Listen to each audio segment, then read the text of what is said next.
It's the time of the year most of us are checking off our holiday gift list. Identity thieves have lists too, and your personal information might be on that list. Protect your identity with LifeLock. LifeLock monitors hundreds of millions of data points every single second and alerts you to the threats you could miss yourself. If your identity is stolen, your own U.S.-based restoration specialist has got to work to fix it, guaranteed, or your money back. Make this season about joy, not identity theft, with LifeLock. Save up to 40% off your first year at LifeLock.com with the promo code BECK. Terms apply. Portions of the following show may be pre-recorded. AM 560, The Answer. If we want to preserve our constitutional republic, we need an informed and educated citizenry. And that's what this show is all about. Find out what's really happening. It's time to stop the lies and learn the truth. This is The Real Story with your host, Jeannie Ives. Thanks for joining me tonight. This is Jeannie Ives, and we've got a full show for you. But let's just get started with this. I don't know if anybody remembers this article, but this was published December 7th, 2017, Commercial Breakdown. The Tax Divide, it's one of a three-part series from the Chicago Tribune, all about property taxes. Under Joseph Berrios, assessments of commercial and industrial properties defy logic, punish taxpayers, and enrich lawyers. For the record, myself and a very good friend of mine, Warren Dixon, actually were participated in this study of that Jason Grotto did. He actually interviewed me when I was a state rep because this was one of the signature issues that I fought about down in Springfield. And so we come back for full circle to what's going on today. And the beginning of the article of the Commercial Breakdown part of this one says, amid the most tumultuous real estate market since the Great Depression, Cook County Assessor Joe Berrios produced valuations for thousands of commercial industrial properties in Chicago that did not change from one reassessment to the next, not even by a single dollar. That fact, one finding in an unprecedented ProPublica Illinois Chicago Tribune analysis of tens of thousands of property records, points to a conclusion that experts say defies any logical explanation except one.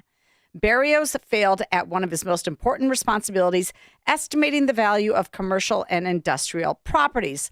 What's more, a separate analysis reveals commercial and industrial property assessments throughout Cook County were so riddled with errors that they created deep inequities, punishing small businesses while cutting a break to owners of high-value properties and helping fuel a cottage industry of politically powerful tax attorneys.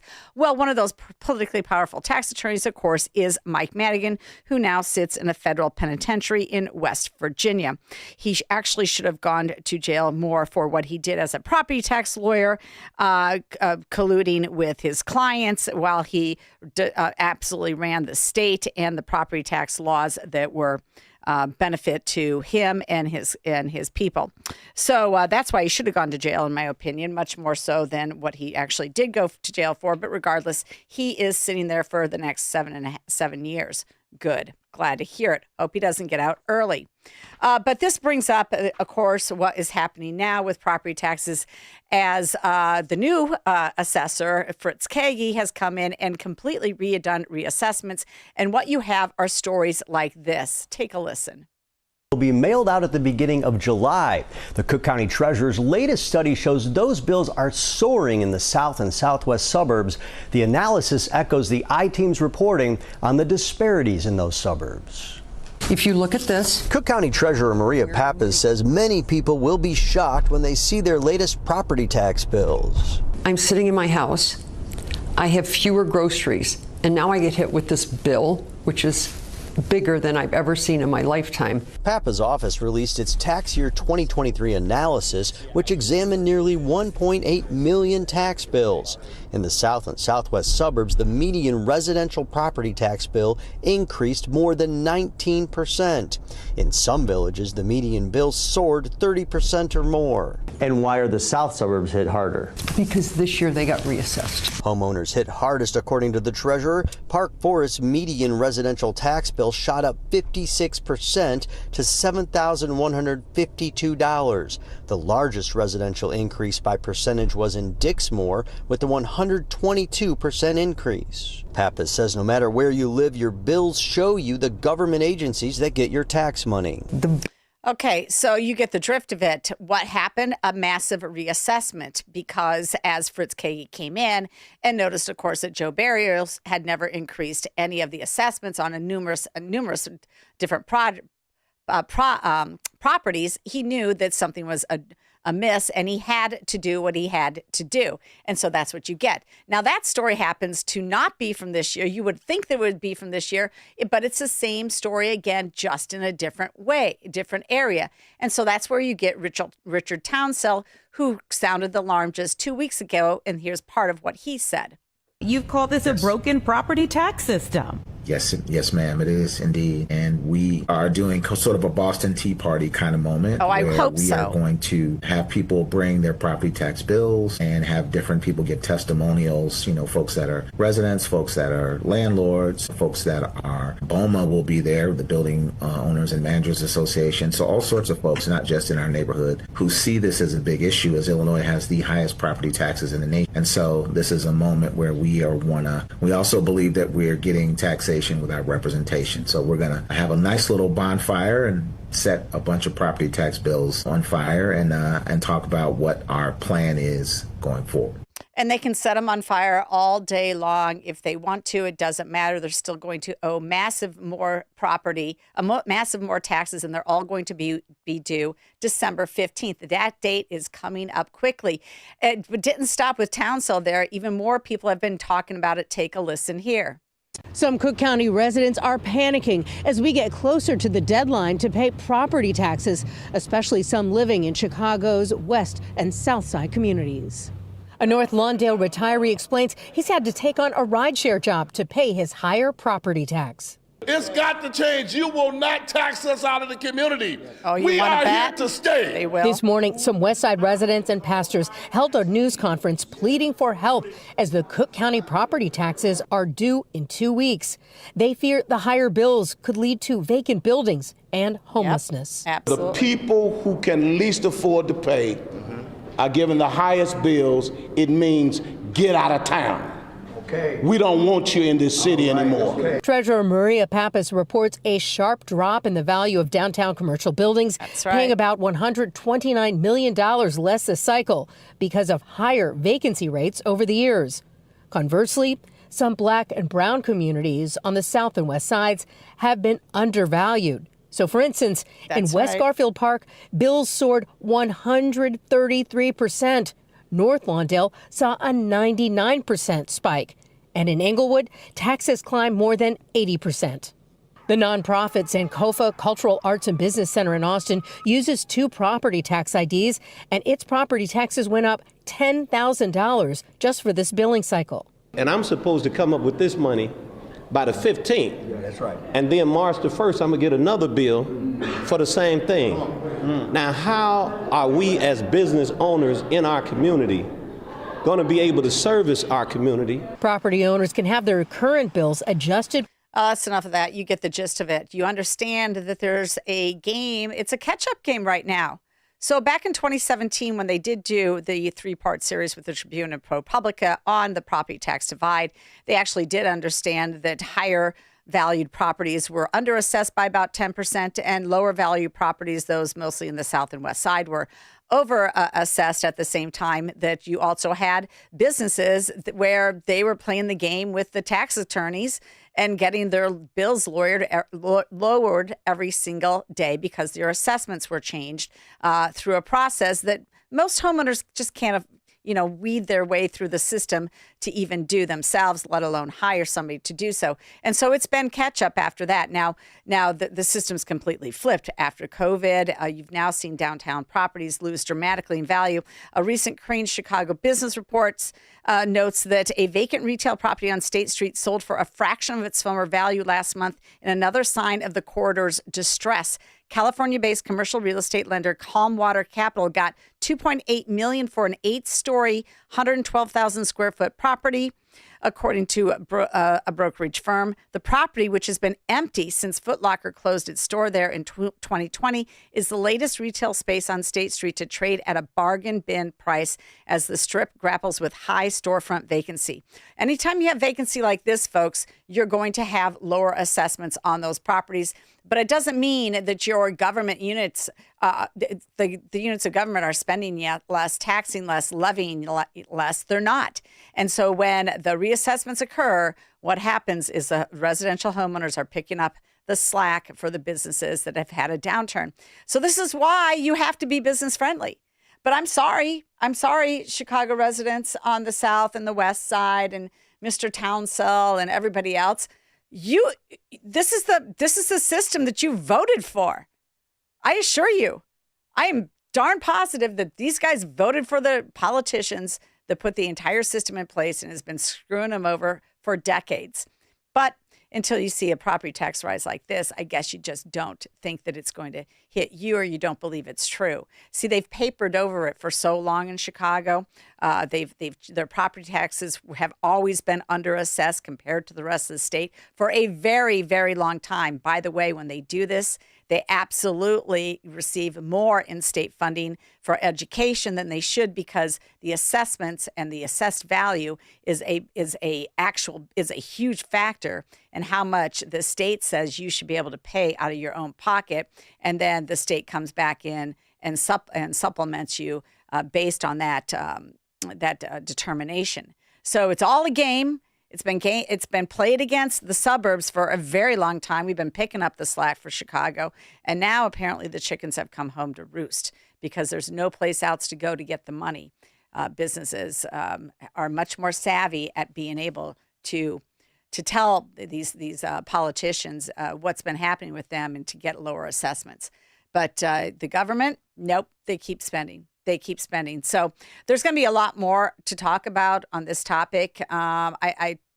I think it's, it could be a tipping point. We'll see.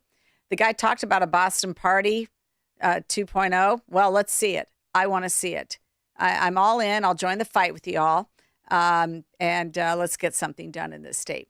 Okay, we're going to take a short break. We'll be right back. We'll be talking to Roman Golash. He's a Palatine resident. He spoke up recently at his city council meeting about that police officer that was under scrutiny for having helped out in an ICE arrest. And we're going to talk to him about the fallout from all of that. This is The Real Story with Jeannie Ives.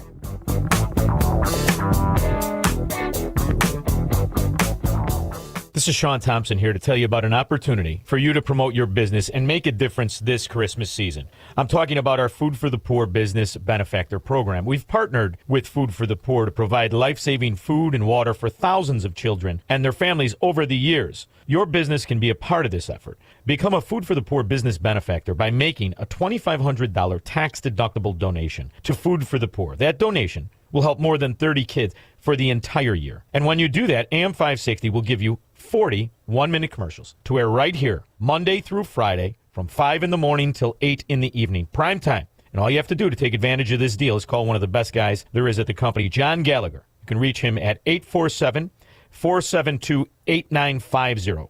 Once again, that's 847-472-8950, 847-472-8950, or go to 560theanswer.com/food for the poor. Whether you're preparing for exams, juggling family and career, or just looking to stay sharp as you age, Think Factor is here to help. Created by the same company that makes Relief Factor, Think Factor supports sharper focus, stronger recall, and clearer thinking. It's the natural way to give your brain the daily nutrients it needs for memory, attention, and even vibrant vision. Call 800-4RELIEF, 800-4RELIEF, or visit ReliefFactor.com to learn more. Look, I was a little bit skeptical. I started taking Think Factor. After a few weeks, wow, my memory, my focus, my concentration, better than ever. And Think Factor results get better the longer it's taken. If you want to stay focused during demanding tasks, keep your memory strong, maintain mental energy for whatever's ahead, well, Think Factor is for you. Call 800-4RELIEF, 800-4RELIEF, or visit ReliefFactor.com to learn more and order Think Factor. Your first bottle is just $19.95. Think Factor. Think clearer, perform better daily. Call 800-4RELIEF or visit ReliefFactor.com for Think Factor. You're listening to The Real Story with your host, Jeannie Ives. Welcome back. Thanks for joining me tonight. We are broadcasting live tonight, and this is Jeannie Ives with The Real Story. On the line with me right now is Colonel, retired U.S. Army, Roman Golash. We frequently have him on, typically about Ukraine, as he is of Ukrainian descent and has family over there. And maybe if we have time, we'll get to that and what he thinks of any potential peace deal coming up. But what I really wanted to have him in on is about Palatine, what has occurred with a police officer. It was reported that October 27th, a Palatine police officer told a crowd gathering around an immigration arrest to back up.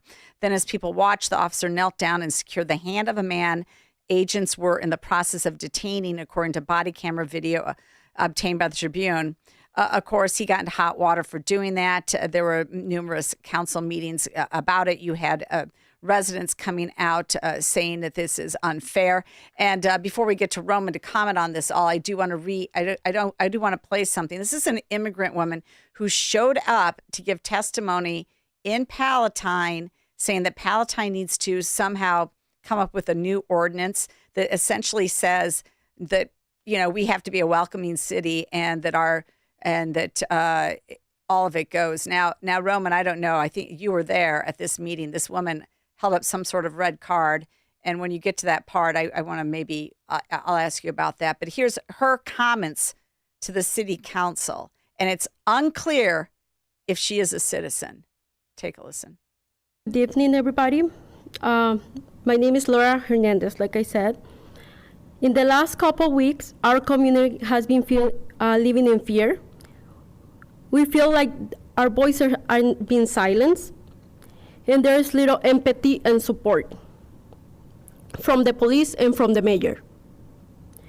We have the same rights as everybody else. What does that mean? I also want to remind you that also immigrants pay taxes. And just to clarify, they're not illegal aliens. They're called undocumented immigrants.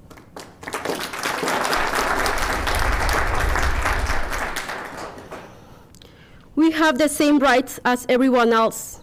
Open your eyes and see our community what our community is going through.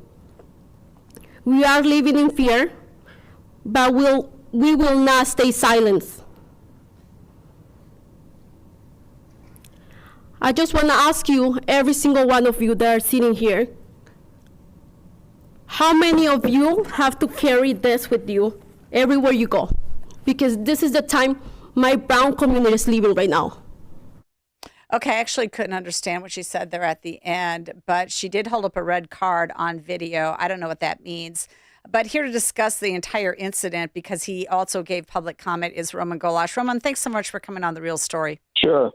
Glad to be here. So can you explain or a little bit more in detail what occurred and who this woman was? Yes, actually, I was at that meeting, and I stood up and spoke, and I called them illegal aliens, and she was responding to my comment.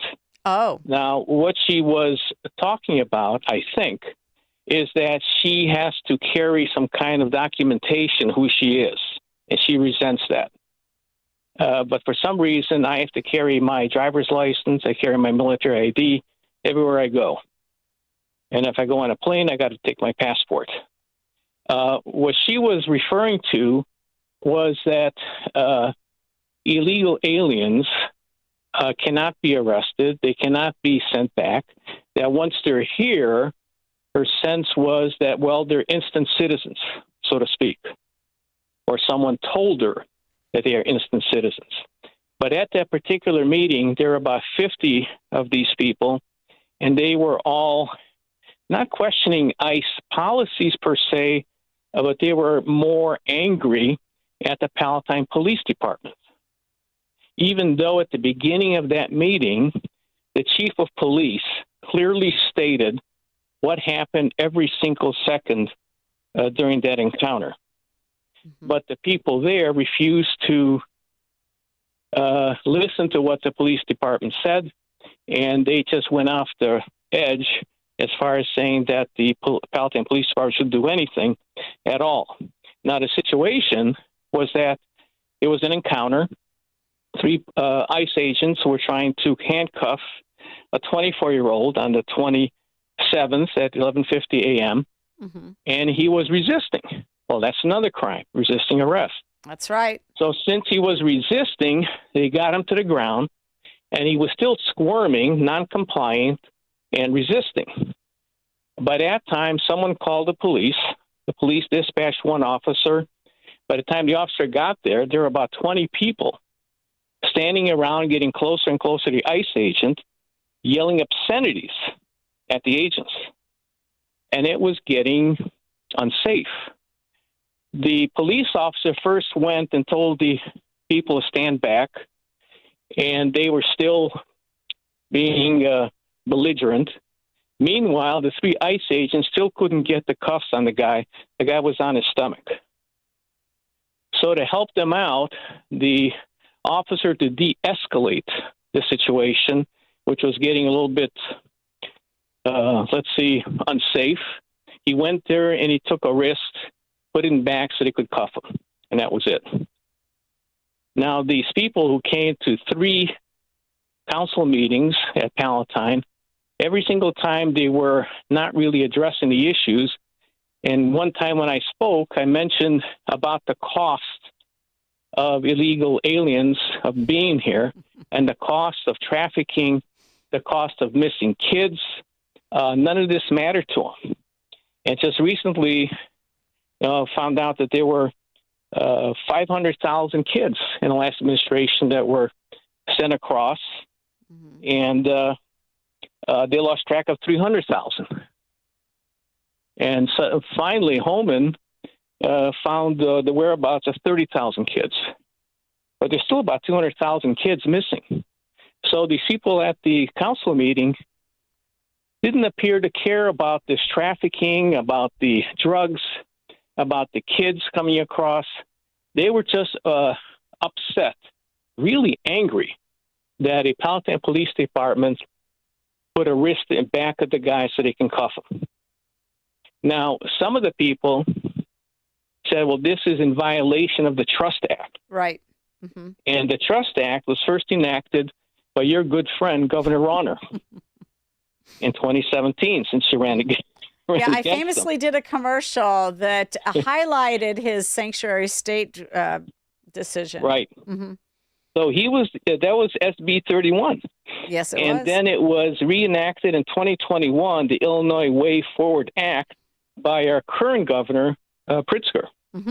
But the Trust Act, any way you look at it, is that the officer may not arrest someone just on the basis of immigration status, but the officer has every right to de-escalate a unsafe situation.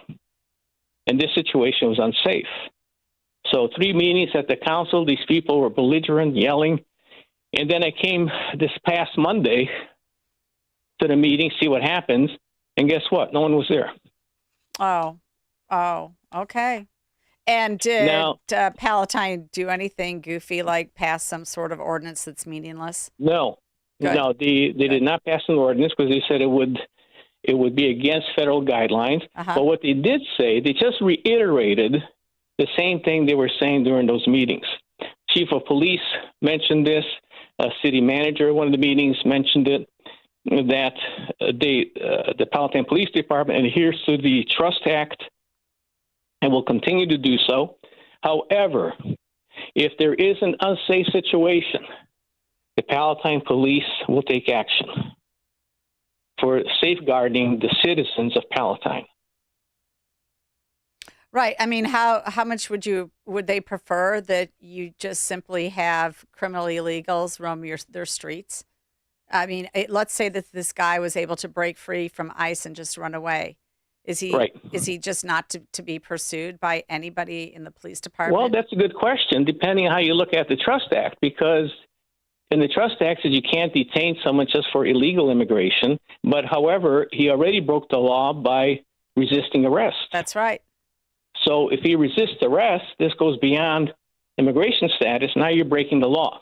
Well, I just thought, I mean, I just thought this immigrant woman, though, had a lot of chutzpah for like, essentially, it sounded to me in the way that she described herself in making her remarks that she's not an actual citizen either. I mean, well, probably not. I mean, the people who were there just seem to go on one thing. It's amazing that the incident occurred on the 27th of October, and less than 24 hours on October 28th, 100 people showed up at the Palatine Police Department protesting. Oh, yeah, they've got some That's rich pretty good organization. organizing. Oh, yeah, they've got the organization down. Absolutely. And then Paid instigators. 3 Mondays in a row, there were like 50 of them at the council meeting. Yep. Hello? Hey, that's our sign that we have a hard break. We got to go, but I want to thank you for coming in on this topic, Roman. I really appreciate it, and we'll get to Ukraine next week maybe with you. You got it. All right, Thank you, thanks Jeannie. a lot. We'll be Bye-bye. right back. This is Jeannie Ives with The Real Story.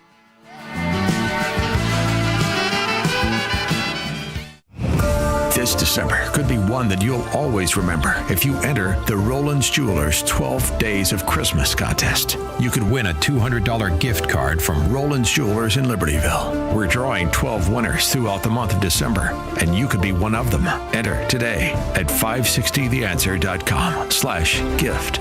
That's 560theanswer.com/gift.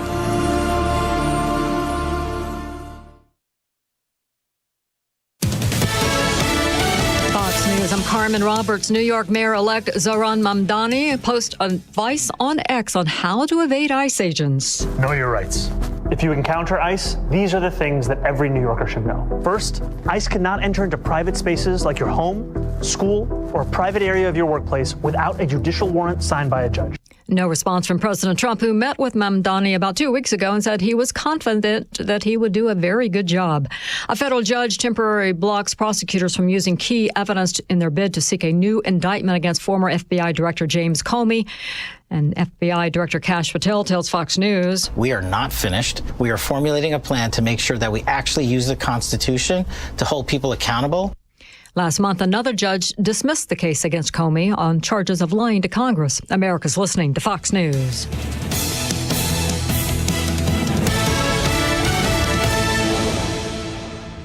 We've all been there. It's the opening night of the school play, or it's the piano or dance recital, or maybe it's the Christmas pageant at your church. And everyone's fumbling with their phones, leaning and straining to get the perfect snapshot of that special moment. And too often, the images come out blurry, crooked, or overexposed. For the big events in the life of your church or school, trust Tom Killoran Photography. This locally owned family business can provide the solutions you need for your important event photography. They've worked with dance studios, orchestras, and sports teams to capture those memorable moments that you want to last a lifetime. And they can do the same for you and your organization. Tom Killoran Photography is also the official photographer for AM 560 The Answer. To learn more and to see their portfolio, just visit KilloranPhotography.com. That's KILLORAN Photography.com, or call them at 708-361-0025. Tom Killoran Photography, capturing important life moments for over 30 years. Hey, Dan, that spaceship-wide lunch meeting at noon, please say it's not more astronaut ice cream and powdered orange drink. Negatory. Ground control hooked us up with EasyCater, so now we can order from a galaxy of restaurants with tools to stay on budget and meet our dietary needs. Thank heavens. My dairy tolerance and anti-gravity is not great. And with EasyCater, it's all on one simple platform, so we can focus on space stuff, like that asteroid. So how about tacos? Hold the cheese. EasyCater, a stellar way to order food for work. Order now at EasyCater.com. This is the time of the year most of us are checking off our holiday gift list. Identity thieves have lists too, and your personal information might be on that list. Protect your identity with LifeLock. LifeLock monitors hundreds of millions of data points every single second and alerts you to the threats you could miss yourself. If your identity is stolen, your own U.S.-based restoration specialist is going to work to fix it, guaranteed, or your money back. Make this season about joy, not identity theft, with LifeLock. Save up to 40% off your first year at LifeLock.com with the promo code BECK. Terms apply. Ring in the new year with sophistication at Trump International Hotel and Towers, Chicago, where 3 unforgettable celebrations await. Experience a night of elegance in the Grand Ballroom, where live entertainment and sweeping river and skyline views set the perfect backdrop for a midnight balloon drop. For a more intimate affair, the New Year's celebration at Terrace 16 offers a fine dining multi-course experience, handcrafted cocktails, and panoramic views. A setting for a modern, spirited countdown.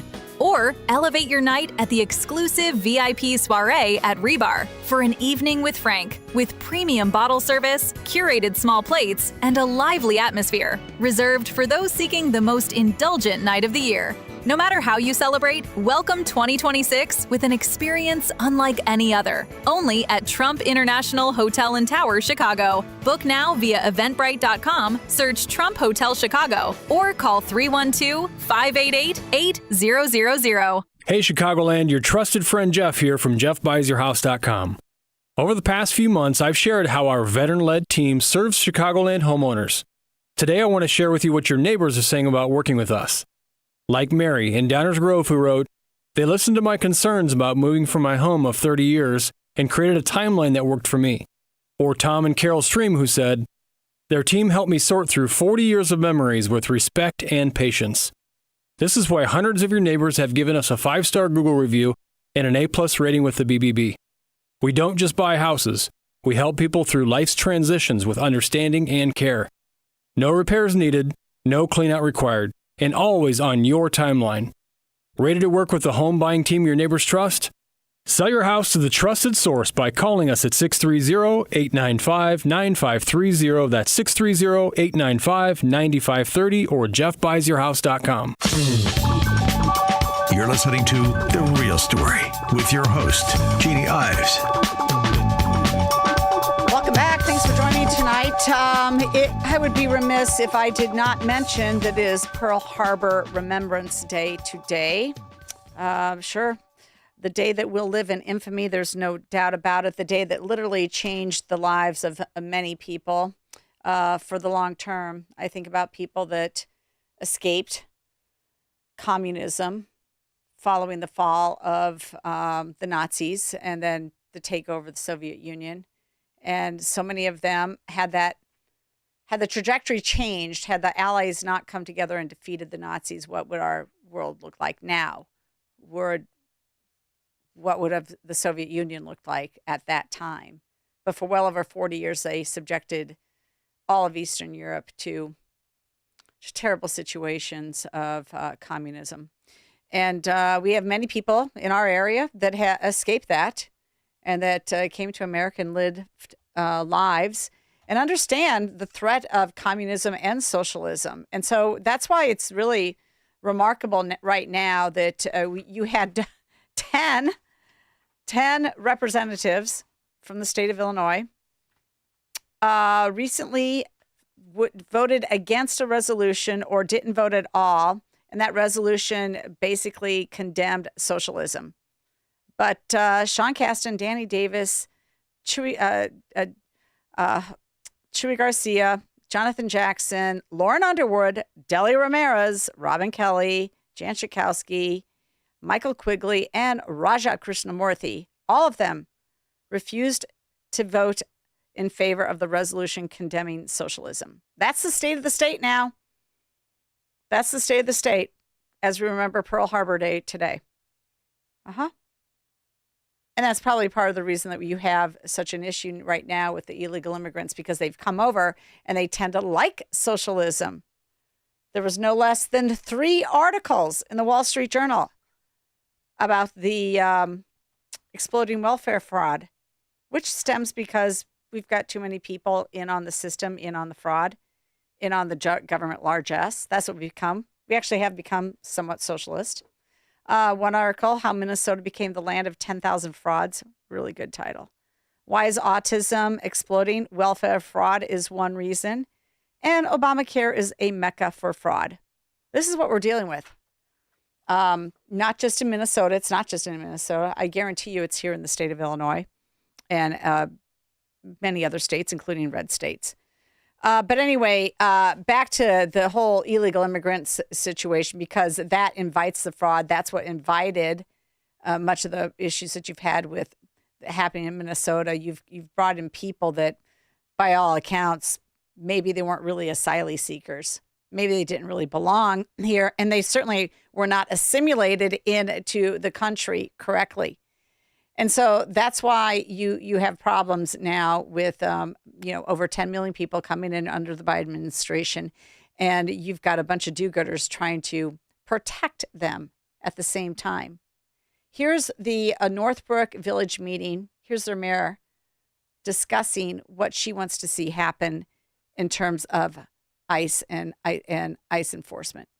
On behalf of the village board and the village manager, I want to express our deep concern regarding reports of recent immigration enforcement activity in our region, including in and around Northbrook, both in incorporated and unincorporated areas.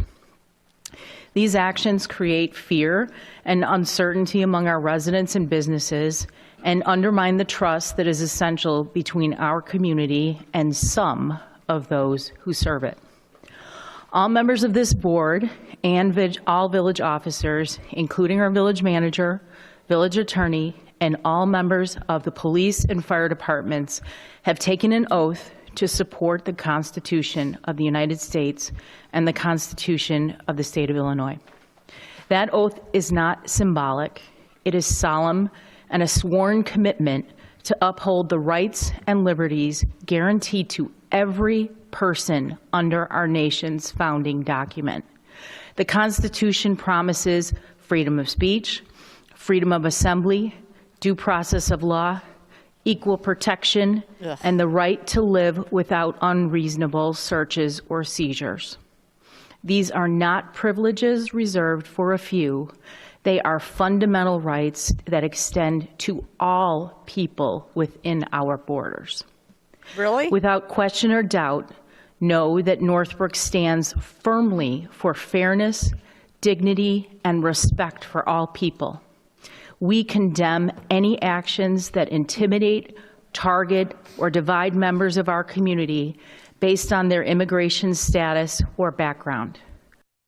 Oh, they condemn that. All right. Well, here to discuss that is somebody who is from that area and is seeking to represent them in House District 17. His name is Jim Gelderman, and he is a candidate for that seat. Jim, thanks so much for coming on The Real Story. Jeannie, I really appreciate the time. So what are you experiencing up there in your neck of the woods? I mean, that was the Northbrook Village meeting. You just heard, I mean, listeners just heard from Palatine what's going on. You spoke in front of the Glenview board. Why can we not just have our federal laws enforced when it comes to immigration and have cooperation? What is wrong with these people? Well, the first thing is that the Democrat Party, especially North Cook County, has been taken over by Marxists. If you read Saul Lewinsky's Rule for Radicals, he laments that the parties that he was going up against, organizing against, they used the founding documents as guiding principles in their lives. So to counter that, he said that they had to organize around Marx, Engels, Stalin, and Mao. And you can see that coming out through what's happening, especially up in North Cook, with these with what the different government bodies are doing. The mayor showed a fundamental misunderstanding of the founding in that he was saying that that we get our rights from the Constitution.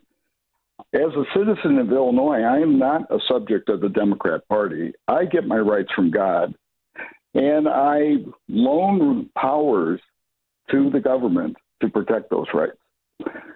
The Constitution, as written, says that the federal government is supreme in all matters of law. Just because the legislature passed the Trust Act, which is, just another Nuremberg type of excuse, so people will say that, we got people who I don't believe had good intentions go in front of the boards and want ordinances that say that federal agents cannot use city property, cannot call on city law enforcement to help them, execute the warrants that they have, and that there's this false compassion that they've created that lifts the predators above all else. Well, I mean, you are right about that. I mean, it does feel like these that we should be far more welcoming, and according to them, we should be handing these illegal immigrants the keys to the city. They should be housed and fed and educated, all on the taxpayer dime, and they should never be looked at in any manner of for whether or not they're here legally, whether or not they've overstayed a visa, whether or not they've checked in with their immigration officer. I mean, none of that should matter. We should just go ahead and open up our communities and give them everything that they possibly could want. And I think that invites fraud. And I don't think that they're culturally of the same mindset as many Americans. So the Democrat Party has a long history of trafficking people, and the estimated 600,000 people that they brought up through their sanctuary policies, and only about 25,000 of the 600,000 that were imported into Illinois from 2020 to 24 during the Biden. Only about 25,000 came up on Abbott buses. The rest were flown in, trucked in, by the Biden administration. These people, except for the criminals that they brought up, the Tender Aragua, the people who associate with Antifa, all the people who are causing these problems, all the rest of them were trafficked up here to destroy democratic institutions, our education system, our medical system, our legal system.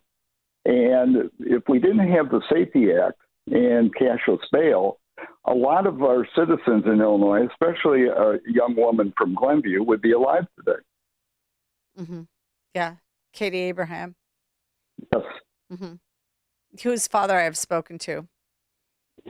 Joe's a friend of mine, and in my district. So. Well, I mean, there's no doubt about it. So, I mean, the Minnesota fraud is really garnering a lot of attention. As I noted, there's numerous Wall Street Journals articles now talking about this fraud, and it's not going to go away. People are, just like Doge was a very popular topic to speak about when President Trump first rolled it out. People were really excited about getting rid of the fraud, waste, and abuse. Now with this Minnesota case, people are going to be excited again to go through all the records and find out who else is just gaming the system and stealing from taxpayers.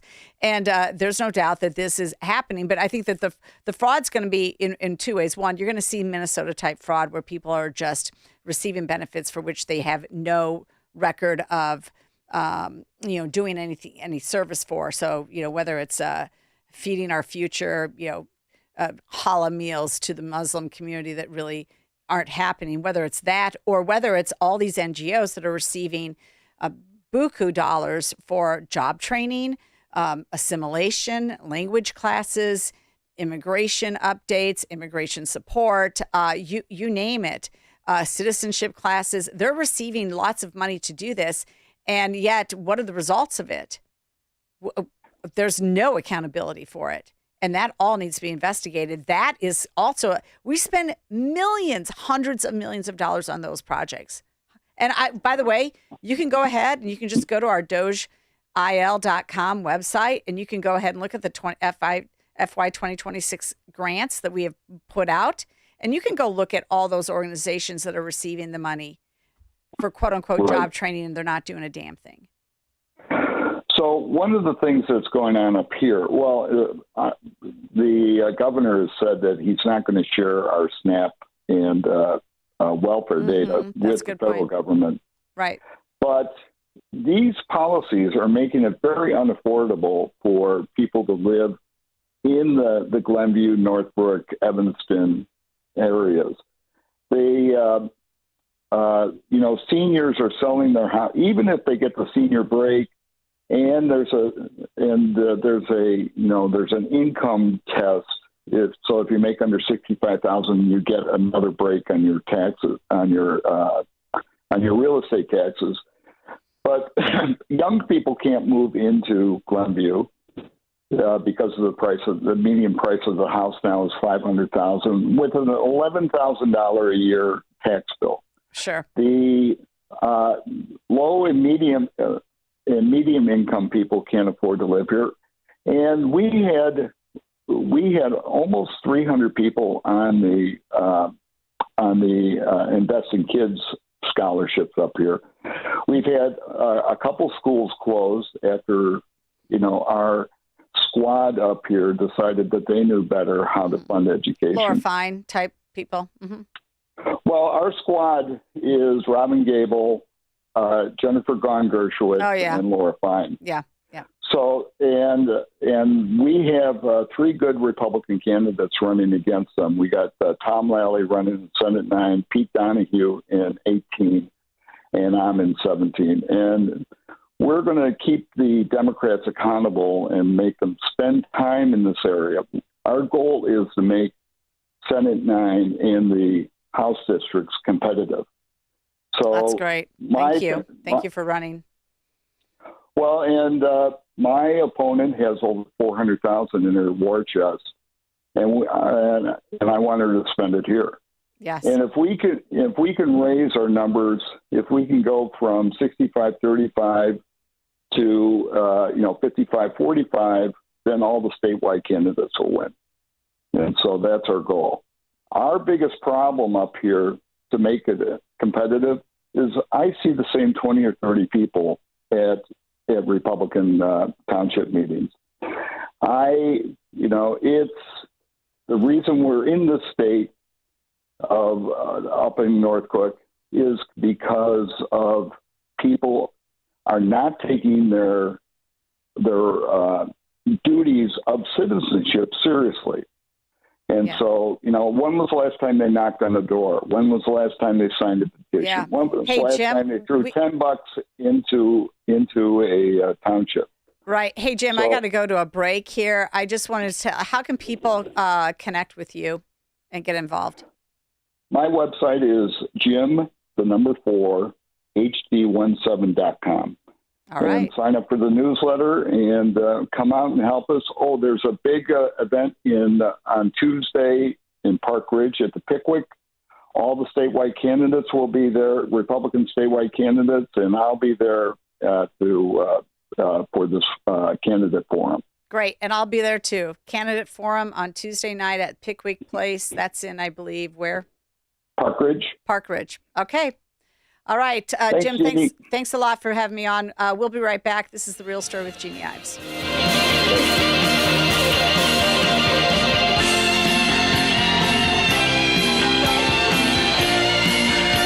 Listen, I'm going to be straight with you. Pain just doesn't hurt your body. It steals your life. I know because I've seen it with people I care about, and maybe you're dealing with it right now. Here's what I love about Dr. Ashley Caravelli and QC Kinetics. They get it. They're not pushing surgery. They're not handing out pills. They're using your body's own healing power to fix what's broken. This is cutting edge. I've talked to people who've been through this. These are real results. No going under the knife, no medication fog, no sitting on the couch recovering, just your body doing what it was designed to do, heal itself. QC Kinetics gives you long-term relief. Make 2026 the year you get back to living without pain. They've got weekend appointments, free consultations, and you can use your HSA or FSA spending accounts. Your first consultation is free, so don't hesitate to call to find out more. Call 312-827-6261. Again, 312-827-6261. One more time, that number is 312-827-6261. You need a construction company, but who? Call Croscom. A construction company you can trust that shares your Christian and conservative values. For decades, Croscom has been doing work in Chicagoland, Northwest Indiana, and Wisconsin. Roofs, siding, windows, doors, gutters, basically everything for your home or business, even solar. Quality work and professional services that make you feel great about your decision to work with Croscom. Call Croscom. 630-871-5500. Give them a chance to earn your business. If your repairs are due to storm, fire, or flood damage, you need to call Croscom. They're licensed public adjusters. They work for you, not the insurance company. Crosscom will work to get you the money you deserve, the maximum payout. They know the insurance companies and how to deal with them. They win for you. Call Crosscom. Crosscom Construction and Public Adjusters. This is Dan Lights with Crosscom. You can trust us with your home or business for high-quality work and fair prices. It's the only way we do business. 630-871-5500. CrosscomPublicAdjusters.com. When it comes to industrial coating and finishing, cutting corners isn't an option. That's why leading manufacturers across the Midwest trust D&D Industrial Coatings in Racine, Wisconsin. From powder coating and liquid painting to blasting and custom finishing, D&D Industrial delivers top-tier protection and performance, fast, precise, and built to last. With over 40 years of experience, ISO-certified processes, and state-of-the-art lines, D&D handles everything from OEMs and petrochemical to agriculture, marine, construction, medical, and government specs. Family-owned, nationally trusted. Whether it's a short run or high volume, your parts are in expert hands, finished on time and finished right. Visit them today, ddindustrial.net. Again, that's ddindustrial.net. Or call them at 262-637-0686 to get your custom quote today. Again, that's 262-637-0686. D&D Industrial Coatings. Engineered to protect.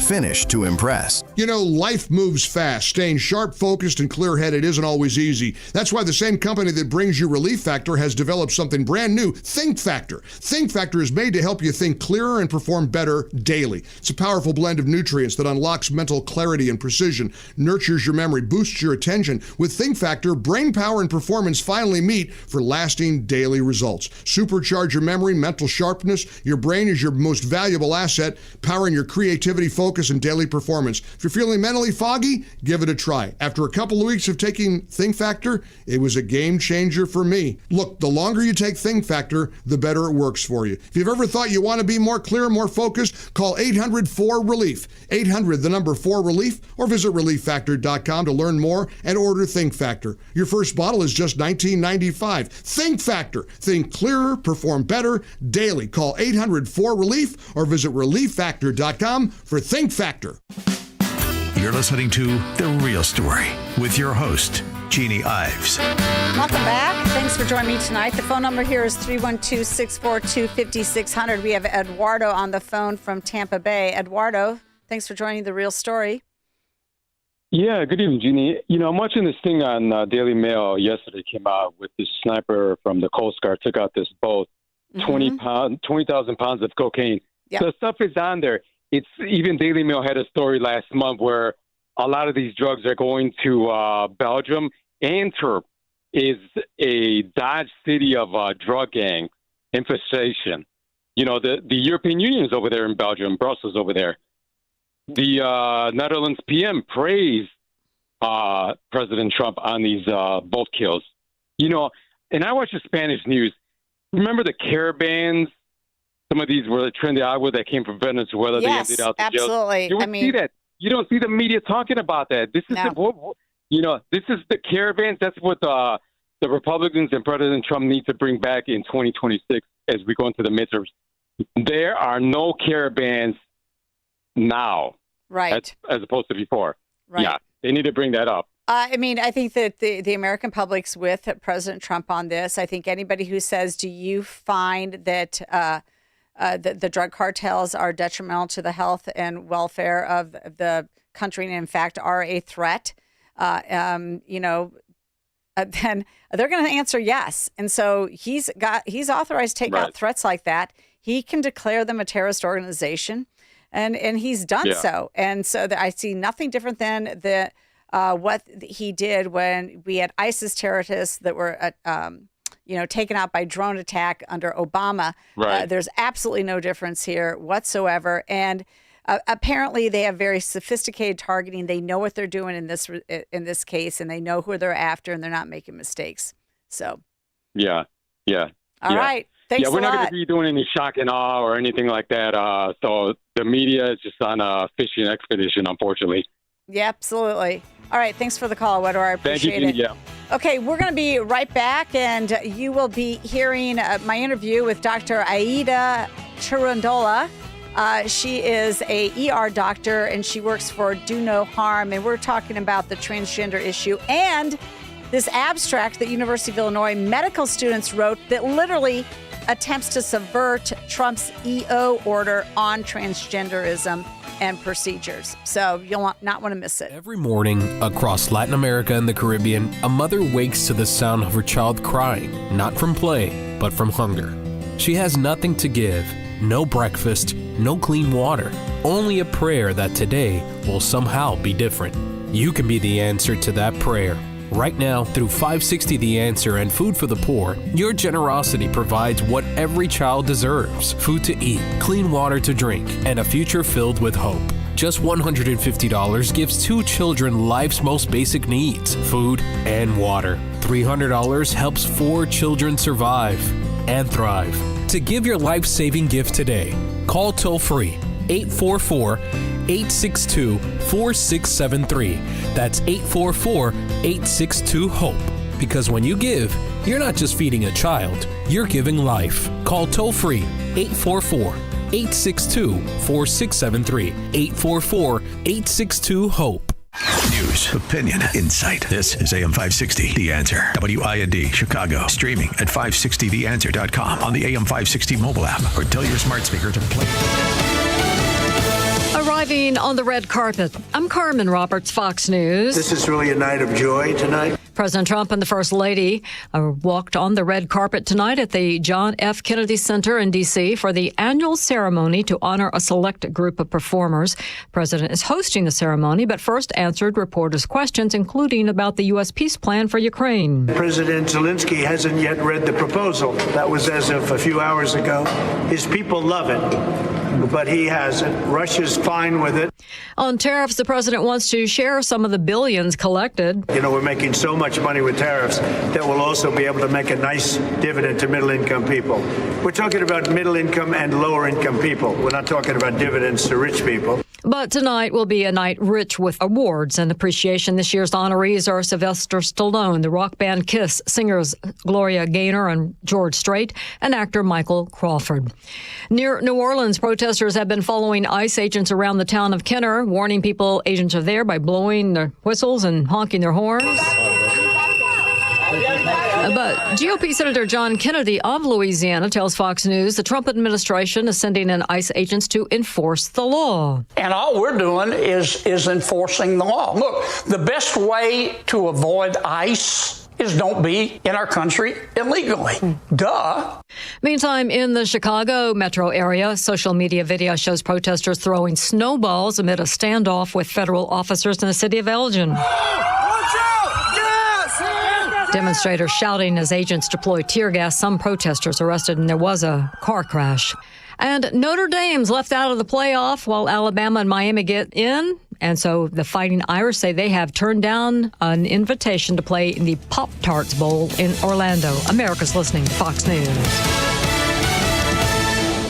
Now, your official weather forecast. Tonight will be mostly cloudy and colder. Be cautious as slushy areas and standing water will freeze with the possibility of freezing drizzle. The low will be 15.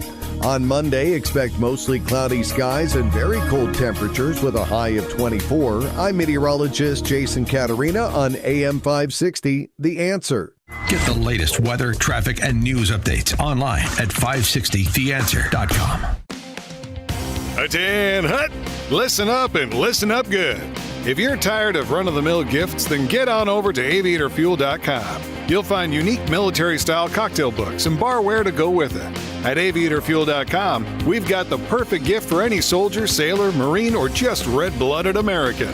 You'll especially love our military cocktail checklists, modeled off the real Army, Navy, and Marine pilot checklists that military aviators have used for decades. These award-winning books are authentic replicas, but instead of a procedure on how to handle an engine fire, you'll find the procedure for how to make a mojito, written with military jargon throughout. So pick up a cocktail checklist from aviatorfuel.com. Invite some old friends to share war stories over cocktails. Your perfect libation is inside the cocktail checklist. And don't forget matching military-themed barware. Go to aviatorfuel.com and get ready to raise a glass to the brave men and women who serve our country. That's aviatorfuel.com.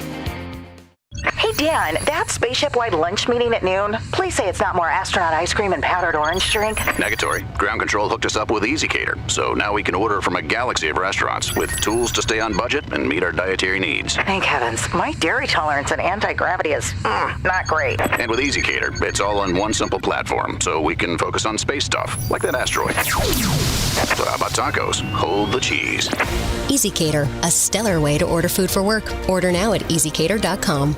This is the time of the year most of us are checking off our holiday gift list. Identity thieves have lists too, and your personal information might be on that list. Protect your identity with LifeLock. LifeLock monitors hundreds of millions of data points every single second and alerts you to the threats you could miss yourself. If your identity is stolen, your own U.S.-based restoration specialist is going to work to fix it, guaranteed, or your money back. Make this season about joy, not identity theft, with LifeLock. Save up to 40% off your first year at LifeLock.com with the promo code BECK. Terms apply. Why wait for Black Friday when you can save every day? We're extending Black Friday Plus at Hassellus Mattress on all Beautyrest World Class, and Beautyrest Black mattresses. Now through Monday, get a Queen Beautyrest Elm Cove A mattress. Others sell it for $1,650, but our Black Friday Plus price is just $794, plus free adjustable base, plus free memory foam pillows, plus free next day delivery, and a great night's sleep. Find an employee-free showroom near you at Hassellus.com. Portions of the following show may be pre-recorded. AM 560, The Answer. The Real Story with Jeannie Ives continues on AM 560, The Answer.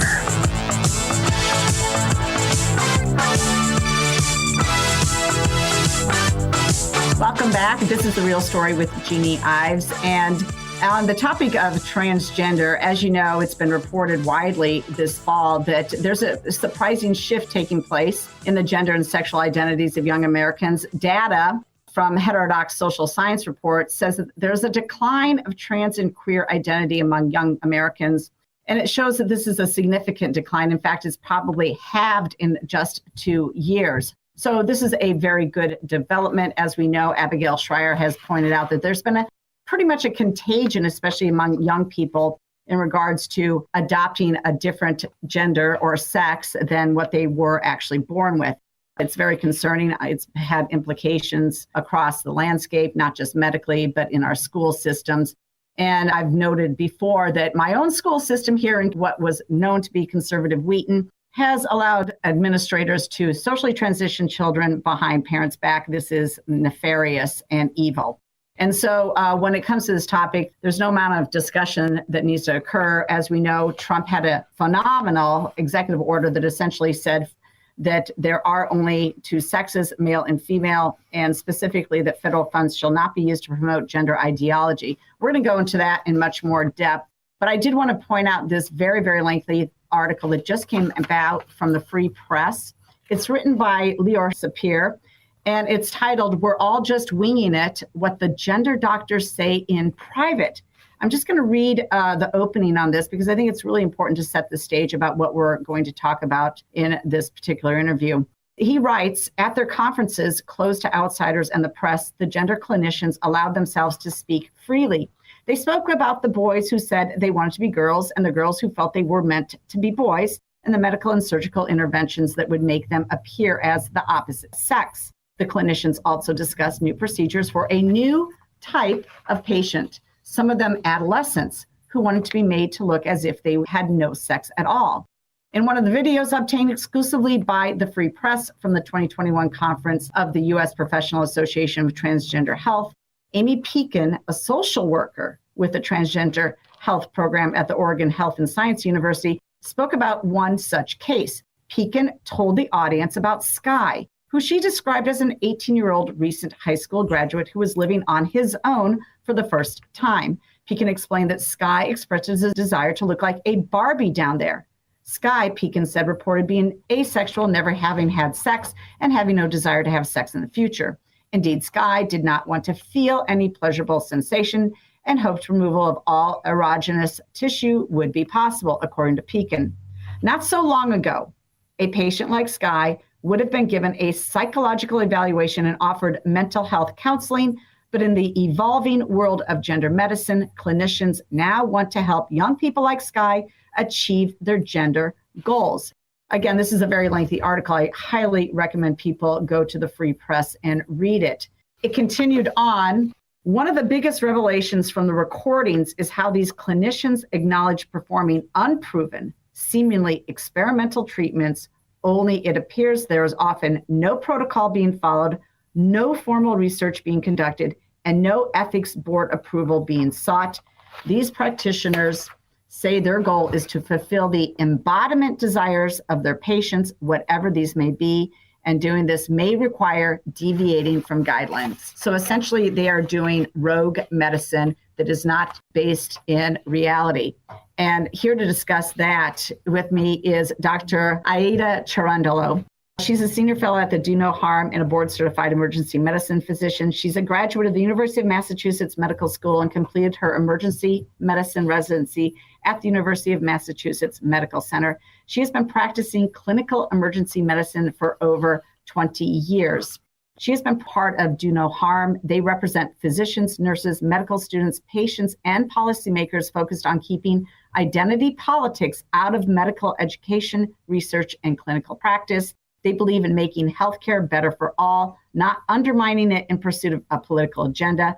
Do No Harm seeks to highlight and counteract divisive trends in medicine, such as diversity, equity, and inclusion, and youth-focused gender ideology. Doctor, thank you so much for joining me tonight. Happy to be here. So let's just begin with, what is your experience in this area of medicine, and why do we have such a lengthy article from the Free Press essentially outing this rogue medicine that's being practiced? Well, I'm an emergency medicine physician, clinical emergency medicine physician. So I lay hands on patients. I actually talk to patients, evaluate them. And I do so using data, vital signs, physical exam findings, imaging studies in labs, to really create a treatment plan that makes the most sense, because historically medicine is rooted in evidence.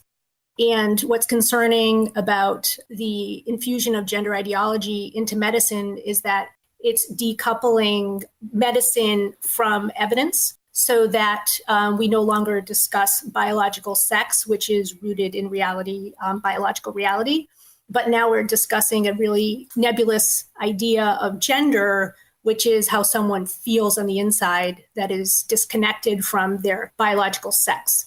So as a result, when you focus on gender, which is a contrived idea that was actually introduced by John Money in the 1950s, who was a psychologist, you have now separated the idea of medicine from data and evidence, so that you can therefore, promote treatments that are not required to be linked to evidence of benefit, but instead on an idea of human rights, or the idea of promoting rights for patients, even though those treatments haven't been proven to be helpful.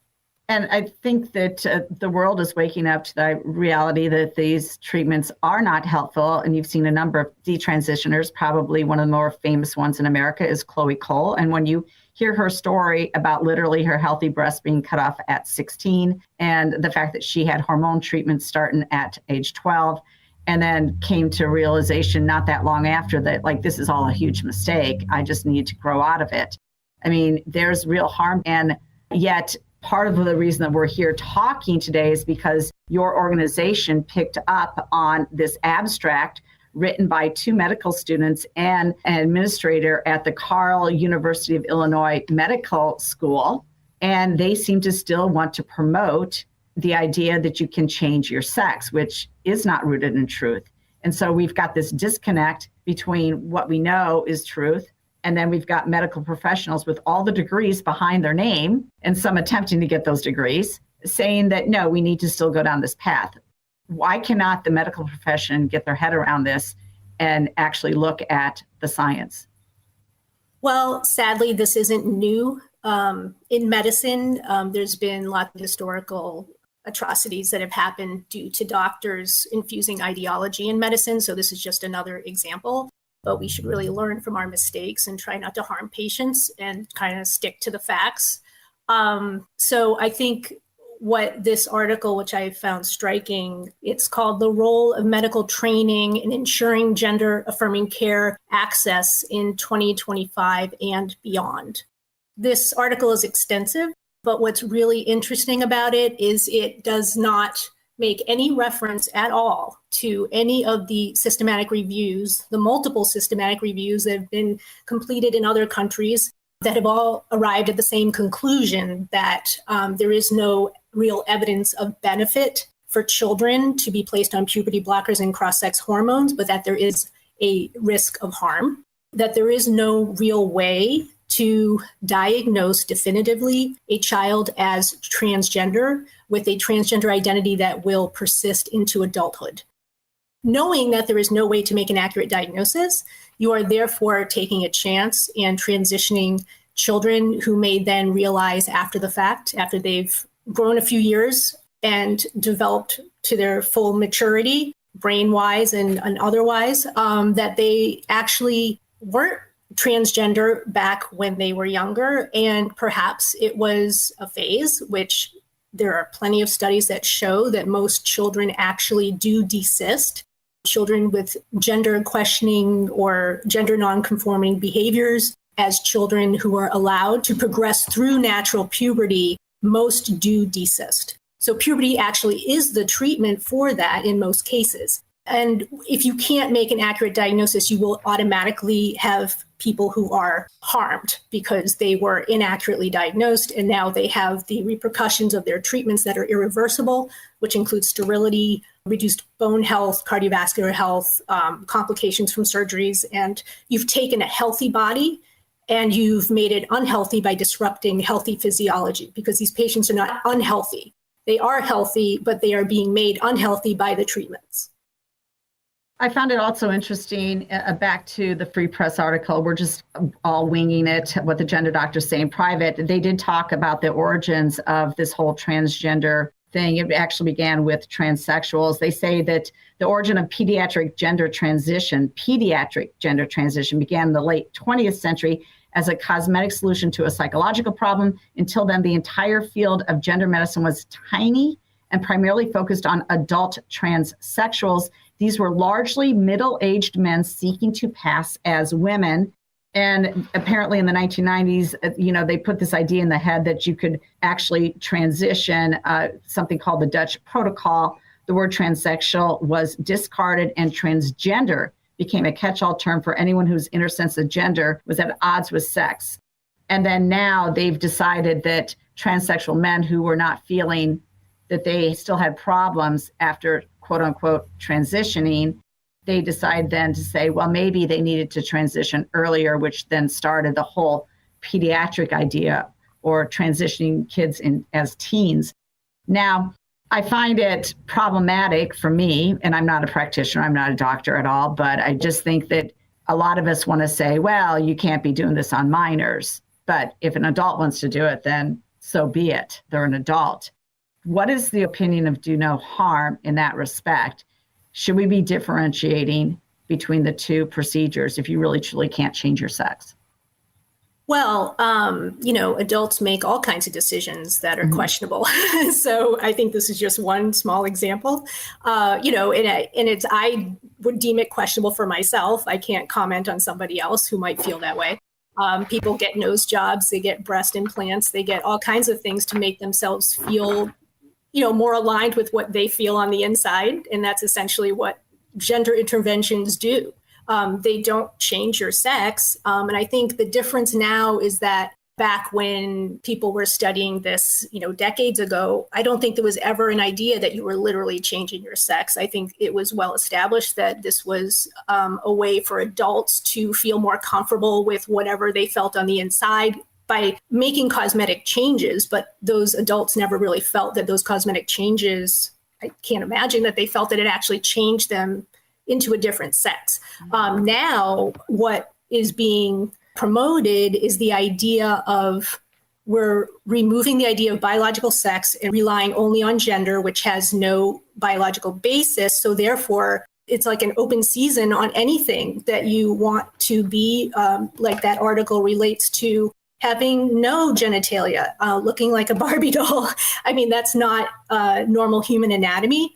And that's why it separated itself from standard clinical medicine. Basically, the practice of medicine is aligning diseased bodies and diseased physiology more into a healthy body and healthy physiology, not taking a healthy body and making it diseased, right? But because we're just talking about something that's gender, that's not rooted in biological reality, then you can justify it, or at least they do in this article, justify it on the basis of human rights, and that somebody wants this, therefore it is justified, even though we don't have evidence that it helps.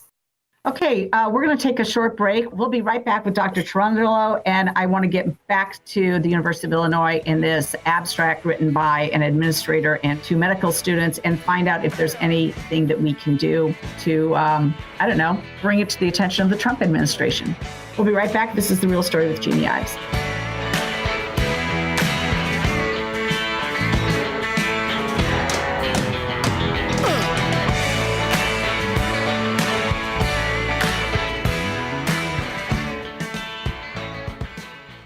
Would you like to have your mortgage or rent paid for all of 2026? That sounds like a Christmas miracle, doesn't it? This is what Christmas is all about. Yeah, well, that's exactly what AM 560 The Answer wants to do for you. Go to 560theanswer.com/miracle to enter our Christmas Mortgage Miracle Contest. Enter once per day, every day, between now and December 20th. You can have your rent or mortgage paid for all of next year. It's a Christmas miracle. Nice. Go to 560theanswer.com/miracle.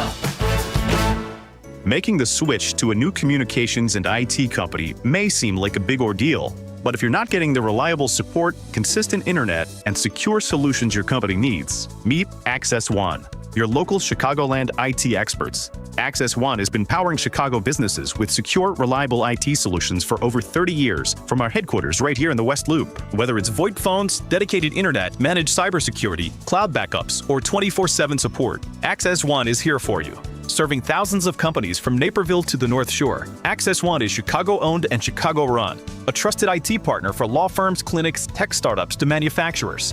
We'll make the switch easier than you think. Let's talk. Call 800-804-8333 or visit accessoneInc.com. Rated top 5% in customer satisfaction and a Better Business Bureau A+ rated business. That's accessoneInc.com. Tech made personal, locally.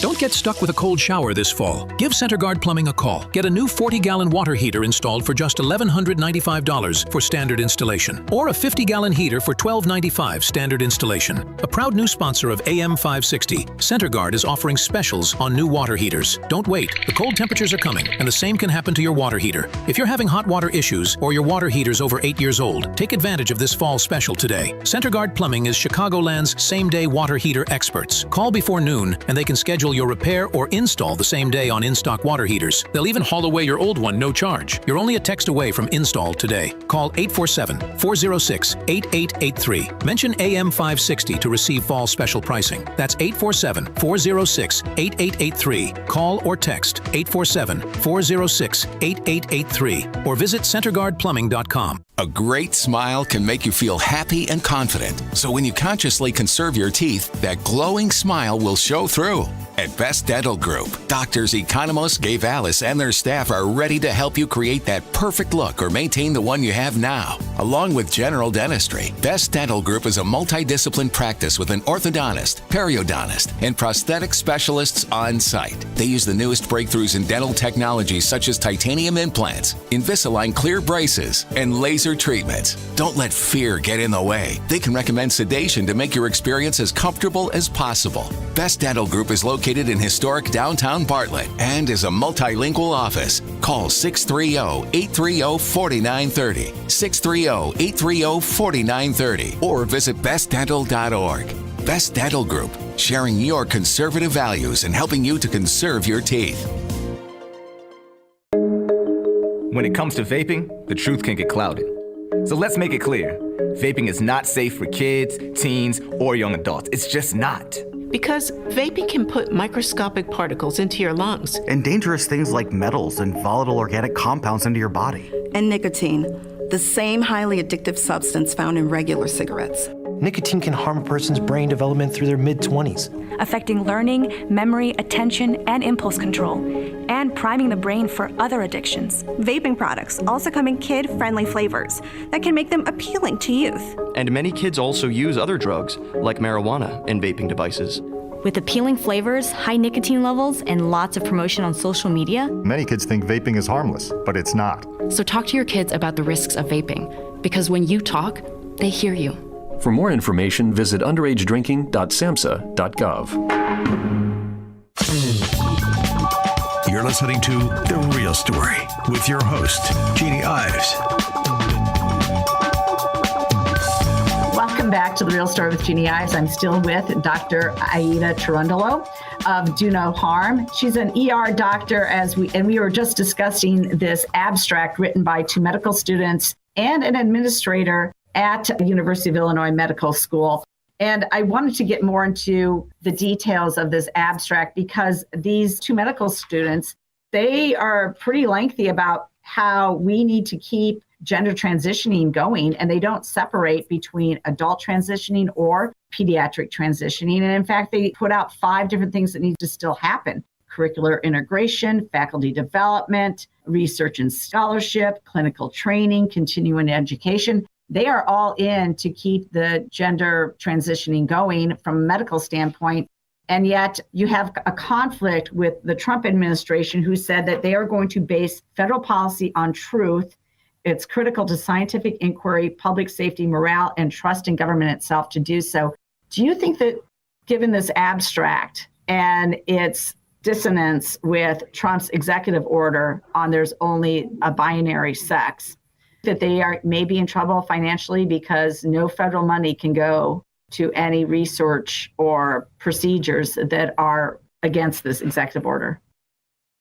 Yeah, I mean, I can't make a comment about that. I'll have to leave that to the lawyers. For me, the headline from this article is that we are focusing not on evidence-based treatments, which is really what every patient deserves. No matter your gender identity, no matter who you are, every person deserves that. The definition of compassionate care is evidence-based medicine that has been proven to be helpful. We never want to give patients treatments that are potentially harmful or that we have no proof will help them. And it makes no difference who you are, how you identify. Every patient deserves that. And what's really upsetting about this article is that they make no evidence at all. They use the word, quote unquote, evidence-based. They sprinkle it around, but they don't actually present the evidence, but instead hang their hat on an idea of rights, human rights, transgender rights, even faculty rights to teach what they want to teach, which obviously you would never teach, anti-Semitic material, so you don't have a right to teach that. But, medicine isn't rooted in legal scholarship.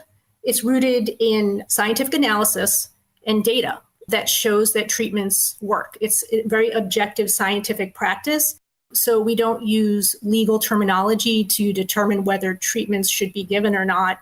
It's really whether those treatments work. It's a very objective, or it should be an objective assessment of whether a patient can benefit from a treatment and to prevent unnecessary harm.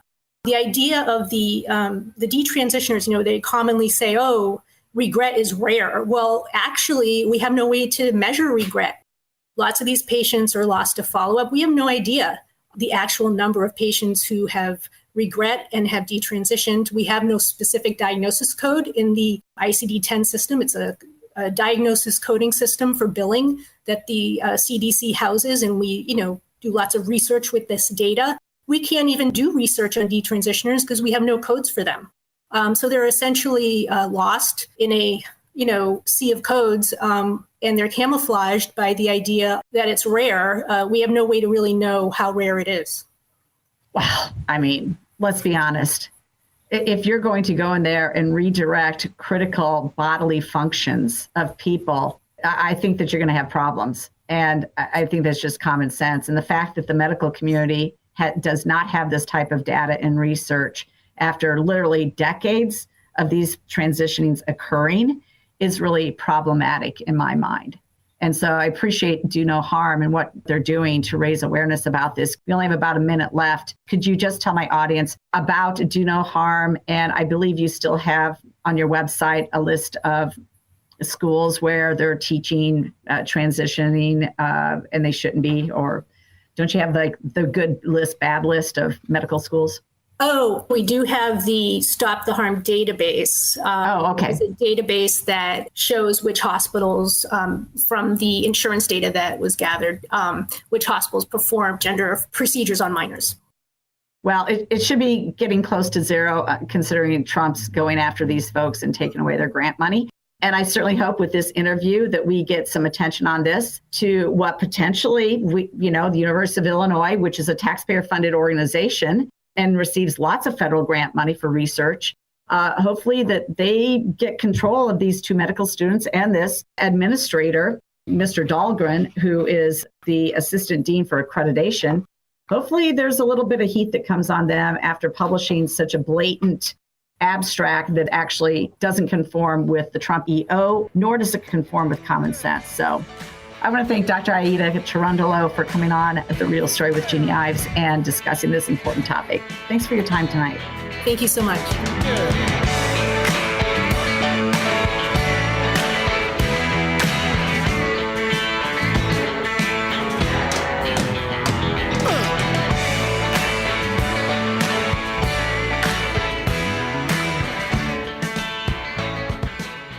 Hugh Hewitt doesn't see the evidence. Do you believe President Trump has issued any illegal orders?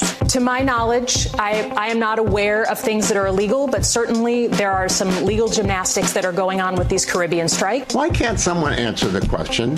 Not one of them has been able to come up with one illegal order because they made it all up. The Hugh Hewitt Show, afternoons at 2, right before Sean Thompson at 4 on AM 560. The Answer.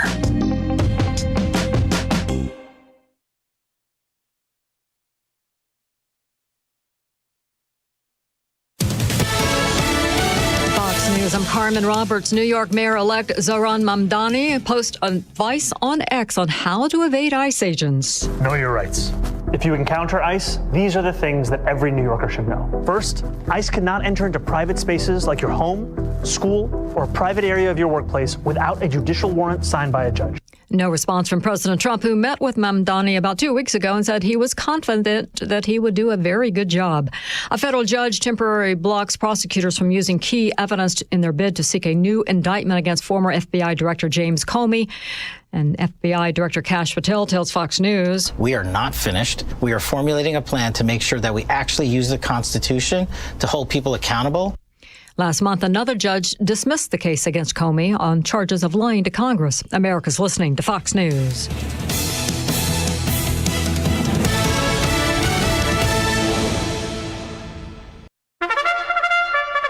It's Reveille. Every week, there is no shortage of topics to comment on. And no matter the subject, usually the sentiment at the bottom is, who put these people in charge?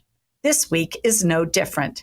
From decisions made by elected officials that create serious threats to national security to mundane decisions that affect commerce, Americans simply can't trust that their government is looking out for them.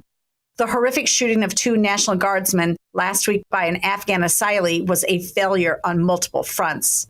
In Cook County, officials decided to renew their guaranteed income pilot program that gives a few thousand people $500 per month to spend however they wish.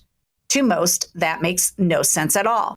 It may seem small compared to the items mentioned above, but Brandon Johnson's change to Christkindl market capacity is another example of stupid government policy. Anyone should want to maximize joy and profits in a city that has been struggling to produce either. Travel and Leisure magazine points out that Chicago's Christmas market is one of the best in America, stating you don't have to fly halfway around the world to experience an authentic European Christmas market. Just head to Chicago for a festive holiday escape. They called it one of the most authentic European-style Christmas markets in North America. Instead of capitalizing on the success of the market by expanding the space, Chicago officials decreased the capacity limit of the market by 50%, less than allowed even during COVID, when social distancing was the official policy. Make that make sense. It doesn't. The market space has natural limits, by the way, and can't people just sort this out on their own? Chicago leaders aren't just Grinches, they're incompetent tyrants. I'm Jeannie Ives. Join me on this station Sunday from 7 to 9 p.m. and sign up for my newsletter at breakthrough-ideas.com. Ready for some holiday magic? Pack up the family and cruise over to Gobert's Farm in Pingree Grove, where 2 incredible Christmas light shows are waiting to light up your night. First up, the Gobert's Christmas Drive-Thru Light Show. We're talking millions of lights synchronized to music that'll have you cranking up the volume. Picture this: dancing penguins getting their groove on, snowflakes cascading all around you, reindeer galloping through enchanted fields, plus a dazzling tunnel of lights that's pure Christmas magic. But wait, there's more. The legendary Larson Christmas Light Show, the one everyone's been raving about from Campton Hills, is now right here on the Gobert's property. 30 minutes of jaw-dropping lights, spectacular special effects, and surprise character visits that'll make the kids lose their minds with excitement. Here's the best part. You can experience both shows in one epic night. Perfect for families, couples, or even your company party bus. Because yes, limos and party buses are totally welcome. Per vehicle pricing keeps it affordable, but grab your tickets online now because these shows are selling fast. Visit goberts.com for tickets, times, and all the details. Gobert's Farm, where Christmas dreams come to life. This past year has been one of the hardest in MyPillow's history. It's because of you that they are making it through. They want to thank you for your continued support by passing on some Christmas specials to our listeners. Get the Children's Bible Story Pillow 5-pack for $29.98. My Slippers with a free bottle of leather protectant spray for $39.98. Blankets, comforters, and duvets for as low as $25, and a blowout sale on the standard MyPillows for just $14.98. So go to MyPillow.com or call 800-489-0201 and use promo code LIBERTY to take advantage of these wholesale prices, including the standard size MyPillow, originally $49.98, now only $14.98. Queens, $18.99. Kings, only $1 more. 800-489-0201 and use promo code LIBERTY. We know MyPillow products come with a 10-year warranty, but MyPillow has just announced that they are extending their 60-day money-back guarantee. That's right. Orders placed between now and December 25th will have their 60-day money-back guarantee extended through March 1st, 2026. Promo code LIBERTY. We now return to the real story. Here's your host, Jeannie Ives. Welcome back. Thanks for listening to The Real Story. Really appreciate you tuning in. It's always great to know that the listeners are out there. And by the way, I know that our auditable listenership has more than doubled over the last year. So hopefully you're sharing this with other people and they're getting more informed, and we're going to make progress here to get better government in place. That's actually the goal. Connect the dots, hold government accountable. And when it comes to holding government accountable, there's nobody better than the watchdogs. And so here with me tonight is John Kraft. And Kirk Allen is off tonight. He had something to do. And but John joins us. And John, before we get to some of your stories that you have, and I love it that you're back at it with Milton Township, my own township. I am glad that you are staying on them. But I did want to mention this because I just find it so appalling, and it's sort of right up your alley. It just tells you that there is no justice in the state of Illinois. You can, if you're an elected official, man, you're just going to get off. You're absolutely going to get off. And this comes from CWB Chicago. Retired judge gets probation for stealing nearly $250,000 from an elderly Tuskegee airman. CWB Chicago writes, a former Cook County judge who stole large sums of money from an elderly friend who served as a Tuskegee airman received a probationary sentence on Friday. Patricia Martin, 66, received 4 years of probation after pleading guilty to theft of $100,000 to $500,000, according to court records. The judge also ordered her to pay $122,763.73 in restitution and comply with standard probation conditions that include random drug testing. Martin once served as presiding judge of the Child Protection Division and retired in 2020.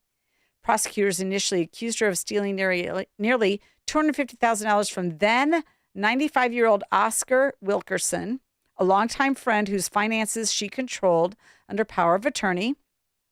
Using that authority, Martin closed some of Wilkerson's bank accounts and withdrew more than $115,000. Officials said she used the money to buy crypto. Investigators said she continued making unauthorized transactions for crypto purchases and personal expenses through 2021 and most of 2022. The thefts were uncovered after a senior living facility terminated Wilkerson's residency because of unpaid bills. An attorney was brought in to examine his finances and filed a lawsuit against Martin in 2022. She failed to respond, resulting in a default judgment of about $1.1 million, according to court filings. Because Martin previously served as a Cook County judge, her case was assigned to a McHenry County judge, Tiffany Davis. Wilkerson died, so the gentleman died in 2023, the Tuskegee Airman. One day before his 97th birthday, Martin was disbarred the same year. My question is she still getting her judge pension? I would say she is, because it doesn't appear that it happened while she was a judge. I know, but it just pisses me off. I know. She's a piece of crap. And that's the way it works. How do you do that to somebody? I can't understand that. What the hell? She's a judge. She was a judge. Disbarment is not enough. It's not enough. No. I mean, I'm like, these are the people that if you've ever been to the medieval torture museum it's in Germany, in oh my gosh, it's escaping my name now. Actually, I think I did go to that. Rothenburg. I mean, this is the type of people that you do want in some sort of, public square, I don't know, torture set. Not complete torture. I agree. Just with her head and her arms in a stockade. This is ridiculous. Somebody that had that position should be bankrupted. Absolutely. And what is this? She had a default judgment of $1.1 million, but only has to pay restitution of $122,000. What happened there? Well, she probably appealed the default judgment and claiming she didn't know or something, or I don't know. They all have tricks up their sleeve. This is so sleazy. It's so bad. Anyway. So, I mean, I can't, I mean, me and a few readers of CWB Chicago are even concerned about this, but it should be headline news. I know, it should be. Mm-hmm. Yep. This is who's in charge. These are the people who are put in charge. She does this. She's 66 years old. So she's probably 60 when this all happened. I mean, okay. Yeah. Happens all the time. Well, I'm disgusted by it. Absolutely appalled. I mean, but of course, you know what? That's how I feel about every time I talk to you. I'm just appalled at the stories that we hear. Well, John, what do you got for us tonight? What do you want to talk about? I certainly want to hear the story about Milton Township, but you pick and choose which stories you want to highlight. Well, we can talk about, and I didn't give this one to you, but when you mentioned the public official doing something, and the former chief of police in Dalton pled guilty to bankruptcy fraud. His sentencing is in April. Oh, this was 3+ weeks ago that he did that. He pled guilty. He's still listed on the police database search as being certified to be a police officer. A disqualification is pleading guilty or being found guilty to any felony. And the police officer has a responsibility to notify the state police board. And if they fail to notify the state police board that they are guilty of a felony, then they can be charged with a felony for not notifying the state police board. So I'm wondering when they're going to get off their behind and seek prosecution on that issue. Who knows? Other than never. Yeah, right. No, he'll probably just be moved around the system or allowed to go to another state and pretend that he's qualified to be put in charge of something as serious as, arresting citizens.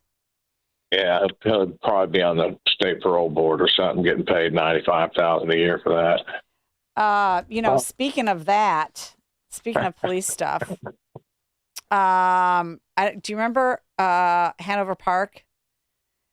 They had the situation where one of their policemen was taken away by ICE for apparently a visa problem, right? And he's back with a badge. He's back with a badge. That's right. He's back with a badge. Chicago Suburbs Police Department is under fire after it announced a Montenegrin immigrant serving on the force that had been arrested by ICE for a visa overstay will continue on the job. Officials in Hanover Park, which straddles DuPage and Cook, defended Officer Bolshevik, saying in a statement to CBS News that he had been hired in full compliance with the law and had proper federal work authorization. And of course, you don't have to be a citizen in order to be able to arrest citizens in the state of Illinois because the Democrats passed that law. Yeah, that's right. I cannot imagine being arrested by somebody who's not a citizen as a citizen. If you was to research who initially thought of making that law, it's probably somebody from Hanover Park or somebody that represented them. Nah, I don't think so. I know those people pretty well. You don't think they had a name in mind that they already had hired or wanted to hire and then pass a law? No, because this came from Barbara Hernandez, who's this Aurora progressive Hispanic woman, and there's no way that it came from them. Because I know their mayor; he's actually a good guy. I imagine they're between a rock and a hard place. They probably had to take him back if the feds couldn't actually deport him, which it doesn't sound like they could, because otherwise he would have been deported under Trump, you would think. And so they probably had no choice but to take him back because the law says you don't have to be a citizen to be hired. And they had already hired him, which I don't understand why they hired him. Well, me either. Oh, because he had a work authorization, because he had a standard driver's license and then a work authorization. This is exactly how it happens with the CDLs. Yeah. Could you imagine going to another company and being on another company's police department and arresting their citizens? No, I couldn't imagine it. No. But anyway, hey, you know what, John? We're already at the point where we kind of need to take a break, and then we'll come back and you can pick out whatever your favorite story is tonight. We'll go over it. We'll pick out Milton. All right. Okay, we'll be right back, and we'll get an update on what's happening at the Milton Township Food Pantry, who is violating FOIA.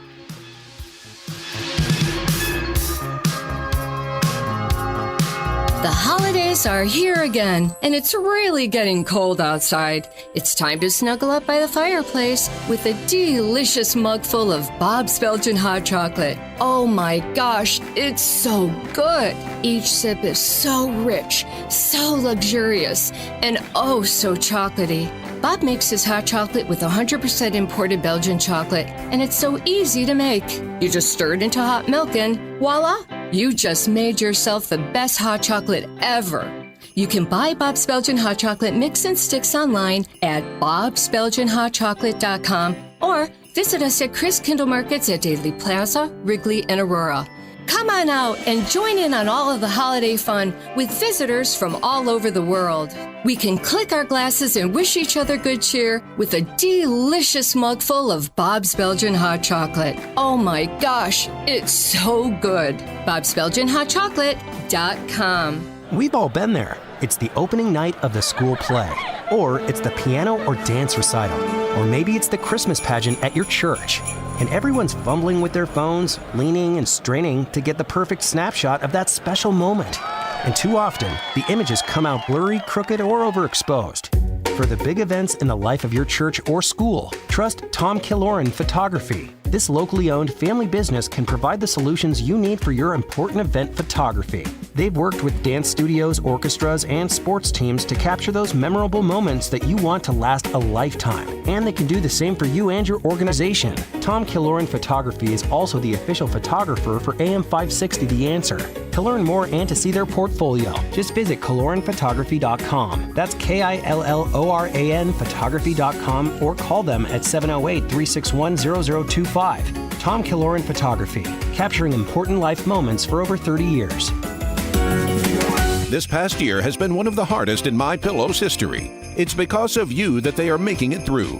They want to thank you for your continued support by passing on some Christmas specials to our listeners. Get the Children's Bible Story Pillow 5-pack for $29.98. My Slippers with a free bottle of leather protectant spray for $39.98. Blankets, comforters, and duvets for as low as $25, and a blowout sale on the standard My Pillows for just $14.98. So go to MyPillow.com or call 800-489-0201 and use promo code LIBERTY to take advantage of these wholesale prices, including the standard size My Pillow, originally $49.98, now only $14.98. Queens $18.99. Kings only $1 more. 800-489-0201 and use promo code LIBERTY. We know My Pillow products come with a 10-year warranty, but My Pillow has just announced that they are extending their 60-day money-back guarantee. That's right. Orders placed between now and December 25th will have their 60-day money-back guarantee extended through March 1st, 2026. Promo code LIBERTY. The Liberty Cigar Company was founded with one mission in mind: to tell America's magnificent story. We pay homage to the seminal people in American history by way of a meticulously crafted premium cigar, custom blended to match the personality of the one so honored. This holiday season, give your special someone the gift of history, as told by a Liberty cigar. Every box is beautifully gift wrapped at no charge. Check out all our cigar collections at libertycigars.com. That's libertycigars.com, where every cigar has a story to tell. Our local hospitals are the heartbeat of our communities, delivering critical care every hour of every day for everyone, training the next generation of caregivers. Beyond the walls, their benefit to the community is everywhere, driving the local economy and supporting local organizations, initiatives, and neighbors. Illinois Hospitals, healing communities. Learn more at team-iha.org. Sponsored by the Illinois Health and Hospital Association. Aired in cooperation with the Illinois Broadcasters Association and this station.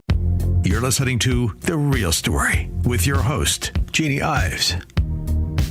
Welcome back. Let's just get right to it. We have John Kraft, Edgar County Watchdog, on with me. And John, you have an update for us on this very convoluted issue with these food pantries that are run by townships that call themselves nonprofits and then say that they are exempt from all sorts of requirements like Open Meetings Act and Freedom of Information Act requests from citizens, even though citizens are funding them.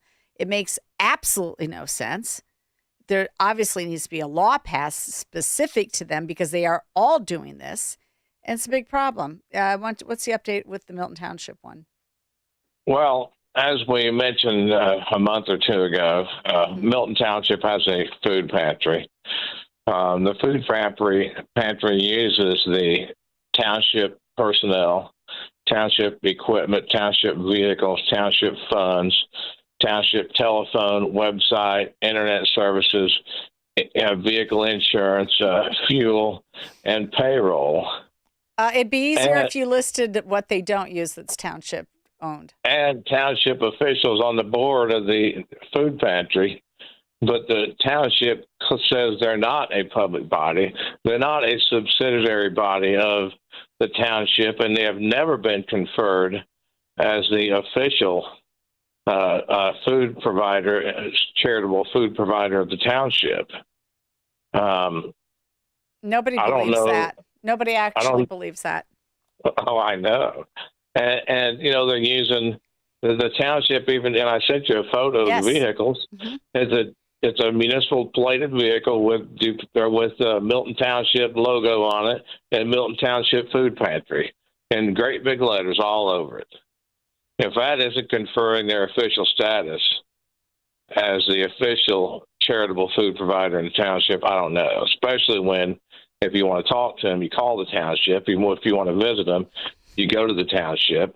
If they deliver something, they deliver it in township vehicles. I mean, you name it. I've been there. I've dropped off food from food drives that I've actually sponsored to Milton Township, and you go straight to the township office, and that's where you drop the food. So this is on its face stupid. This is the fact that you have to spend any time at all fighting them for information. What is the information that you are looking for from the township food pantry? Expenses, credit card reports, payroll, which obviously they have none since they're using township personnel. They may be paying the director. I don't know. But it's just little things like that should have been made available. Well, I mean, this is important information for people to know, too, because you want to know how much they're paying for all of those related expenses to giving food away to people versus the value of the food that they are giving away, because in many cases, this stuff is upside down. They'll be spending more on just the administrative aspect than they are in spending on the food that they actually give to people in need.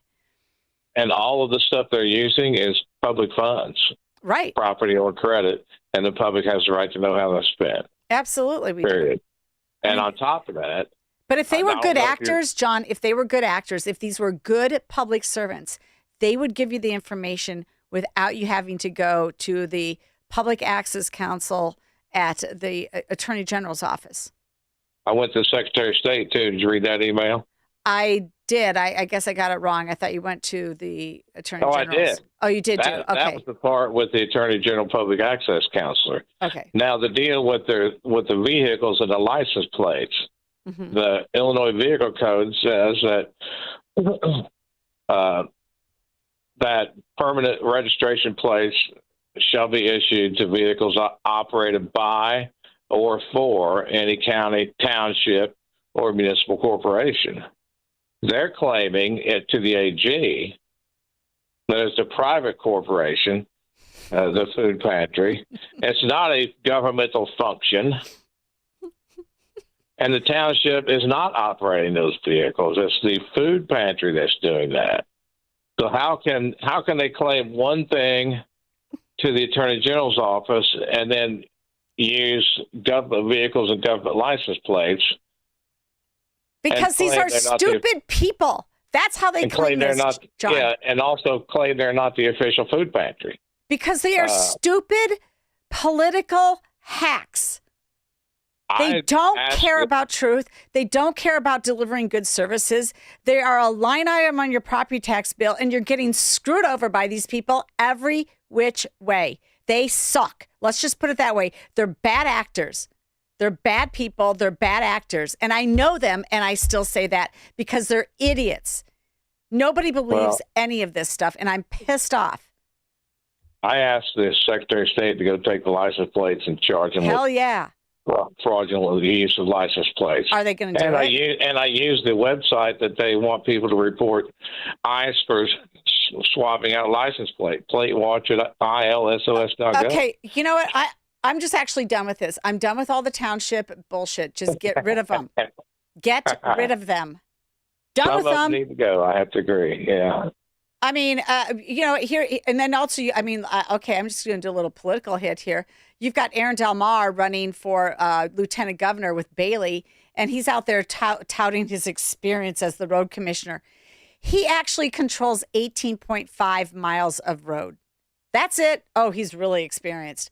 Is that all the road? Seriously, give it over to the county or the municipality.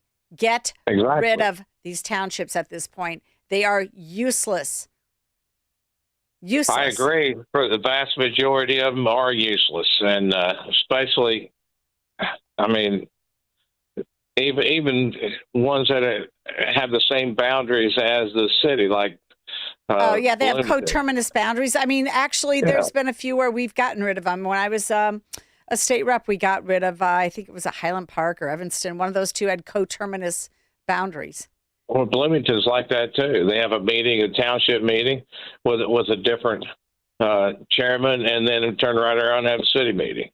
So stupid. It makes no sense. It's just extra money that the public has to pay. Yeah, no. Now they all have those mental health boards so that they can screw over taxpayers more, take more money, and then mete it out to like nonprofits or other municipalities or national nonprofits like the YMCA and say that they're solving mental health, which they're not doing. They're not qualified to do it. It's just, I mean, you're just getting screwed. I don't even know how else to say it. Exactly. Too much government in this state.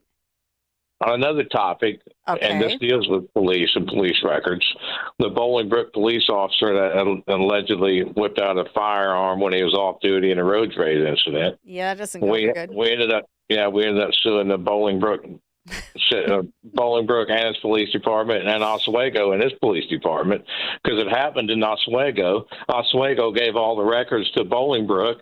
Bolingbrook gave us some of it and made way too many redactions and wouldn't provide the video. And we were told that the video shows that police officer using the N-word. Now, why is that important? Well, number one, it's racist to use the N-word. Number two, this guy's being looked at for promotion within the Bolingbrook Police Department. That's a problem. So you got to be like really quick to get that stuff taken care of because you don't want him promoted. Nope. All right, that's the music. We are done for tonight. If you are looking for unique gifts, go to aviatorfuel.com. That's my son's business, my son and daughter-in-law's business, actually. Aviatorfuel.com. Find unique Christmas gifts. Thanks a lot for joining me tonight. We'll be back next week. Hey, Dan, that spaceship-wide lunch meeting at noon, please say it's not more astronaut ice cream and powdered orange drink. Negatory. Ground control hooked us up with EasyCater, so now we can order from a galaxy of restaurants with tools to stay on budget and meet our dietary